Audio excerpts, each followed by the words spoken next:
Hello everyone, welcome to my YouTube channel SST objective Pathshala. मैं हूं Ramdular sir, आप देख रहे हैं एसएसटी ऑब्जेक्टिव पाठशाला। आज मैं आप लोगों के लिए लेकर आया हूं क्लास 7 भूगोल का छठा अध्याय, जिसका नाम है हमारा पर्यावरण।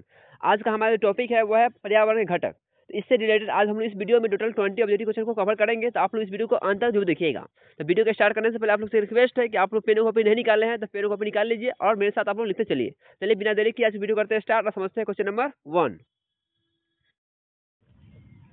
तो आइए करते वीडियो को स्टार्ट और समझते हैं क्वेश्चन नंबर 1। तो बिना देरी की आज वीडियो को करते हैं स्टार्ट और समझते हैं क्वेश्चन नंबर 1। तो क्वेश्चन नंबर 1 है पर्यावरण के घटक कितने प्रकार के होते हैं। पर्यावरण के घटक कितने प्रकार के होते हैं। Option A 1, option B 2, option C 3, option D 4। तो पर्यावरण के घटक कितने होते हैं बच्चों। तो पर्यावरण के जो घटक है वो कुल 2 प्रकार के होते हैं, जैविक घटक और अजैविक घटक। पर्यावरण के जो घटक है वो 2 प्रकार के होते हैं, अजैविक घटक और जैविक घटक होते हैं। जैविक घटक, अगर आपने पिछला वीडियो नहीं देखे तो उस वीडियो देख लीजिए, जिसमें मैंने आपको बताया था कि जैविक घटक क्या होता है और अजैविक घटक क्या होता है। जैविक घटक जिसमें जान होता है उसे जैविक घटक कहते हैं और जिसमें जान नहीं होता है उसे अजैविक घटक कहते हैं। फॉर एग्जाम्पल जैसे पेड़ पौधे और जानवर, पेड़ पौधे जितने हैं, पेड़ पौधे जानवर और मनुष्य, ये सभी हमारे जो है वह जैविक घटक के उदाहरण है। और जल, मिट्टी या पानी ले लेते हैं या सब या हवा, ठीक है, इस प्रकार के जितने भी वस्तुएं हैं ये सभी हमारे क्या है तो अजैविक घटक है। क्लियर है। चलिए आगे बात करते हैं, समझते हैं क्वेश्चन नंबर 2। क्वेश्चन नंबर 2 है जैविक घटक में कौन कौन शामिल होते हैं। जैविक घटक में कौन कौन शामिल है, ये जैविक घटक में कौन शामिल है। ऑप्शन ए पौधे और जानवर, ऑप्शन बी मिट्टी, ऑप्शन सी पानी और ऑप्शन डी हवा।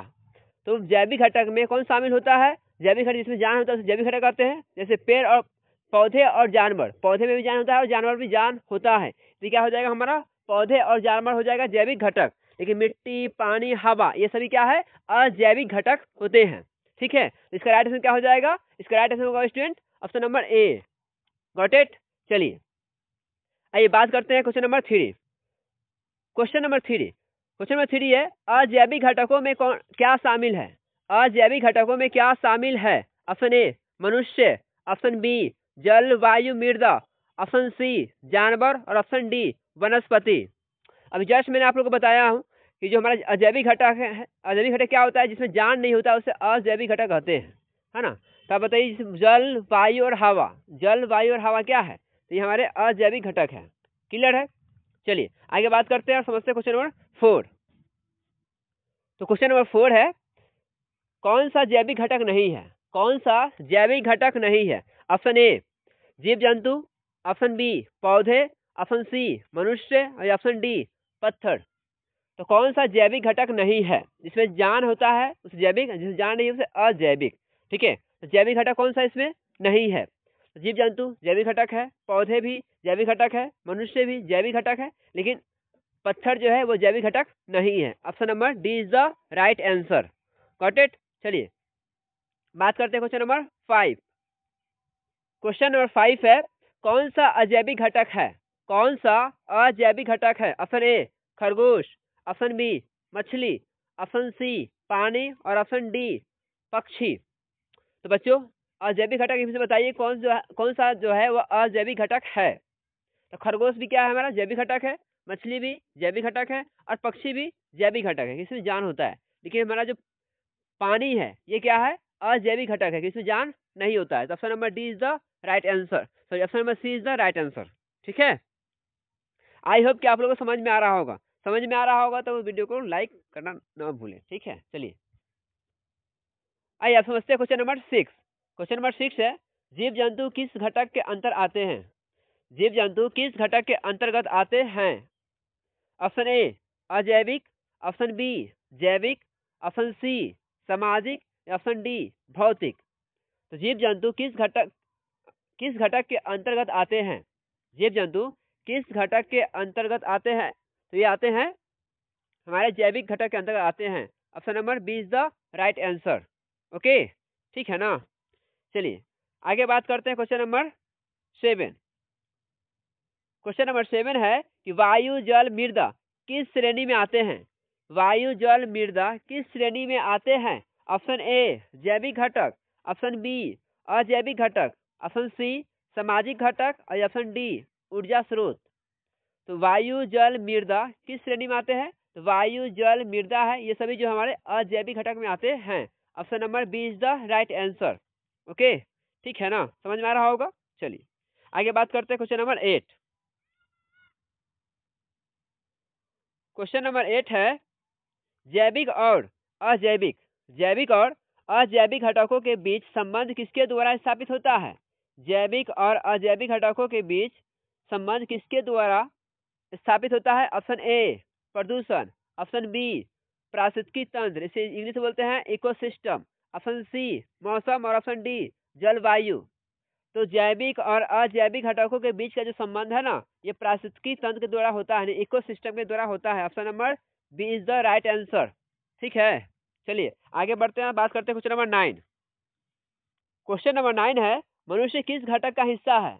मनुष्य किस घटक का हिस्सा है? ऑप्शन ए केवल जैविक घटक का, ऑप्शन बी केवल अजैविक, या ऑप्शन सी दोनों का है, या ऑप्शन डी कोई नहीं। तो मनुष्य क्या है? मनुष्य जीवित होता है ना। जब जीवित होता है तो क्या होगा? जैविक घटक होगा। ओके, तो इसका राइट आंसर क्या होगा? जैविक घटक। Option number A is the right answer. ठीक है स्टूडेंट, चलिए आगे बात करते हैं क्वेश्चन नंबर 10। क्वेश्चन नंबर 10 है कि पर्यावरण के मुख्य घटक कौन से हैं? पर्यावरण के मुख्य घटक कौन से हैं?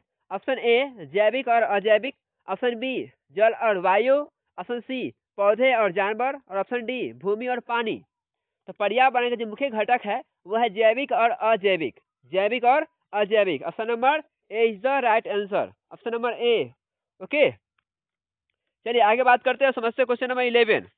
क्वेश्चन नंबर 11 है कि पेड़ पौधे किस घटक के अंतर्गत आते हैं? पेड़ पौधे जो है वो किस घटक के अंतर्गत आते हैं? ऑप्शन ए जैविक, ऑप्शन बी अजैविक, ऑप्शन सी भौतिक, और ऑप्शन डी सामाजिक। तो ये जो हमारे पेड़ पौधे जितने होते हैं इन सभी में क्या होते हैं? इन सभी में जान होते हैं। जितने भी चीज में जान होते हैं वो सभी क्या है हमारे? तो इसमें हमारे जैविक घटक होते हैं। ठीक है, तो option number A is the right answer, जैविक। क्लियर है स्टूडेंट? आई होप आपको समझ में आ रहा होगा। ठीक है, चलिए आगे बात करते हैं क्वेश्चन नंबर 12। क्वेश्चन नंबर 12 है कि अजैविक घटकों का उदाहरण कौन सा है? अजैविक घटकों का उदाहरण कौन सा है? ऑप्शन ए पक्षी, ऑप्शन बी पेड़, ऑप्शन सी पत्थर, और ऑप्शन डी मनुष्य। तो अजैविक घटकों का उदाहरण कौन सा है?